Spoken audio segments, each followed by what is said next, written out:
Orlando mashinamizni olib keldik, ko'rishinglar mumkin. Orqa zadogida mashina urilgan. Bu mashinamiz svetoforda to'xtab turgan joyida Isuzu kelib turib, qoqqan orqasidan ko'rishinglar mumkin. Ko'tini g'ijim qilib tashagan.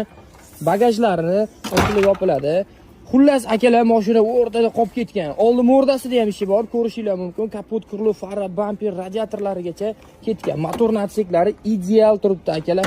Bu tomonlarda ham ishlari bor, sababi narigi tomondan urilgandan keyin bu kriloni ham qisib qo'ygan. Salon holatlarini ko'rishinglar mumkin. O'ta akkuratniy holatda minilgan Armando mashinasi akalar. Xullas akalar, ko'rib turgan mashinalarni 2015-yilda ishlab chiqarilgan mashina. Shu mashinani shu holatda sotib olganmiz akalar. Butun O'zbekiston bo'ylab shunaqa mashinalar olishimizni bilasizlar va bizga murojaat qilasizlar.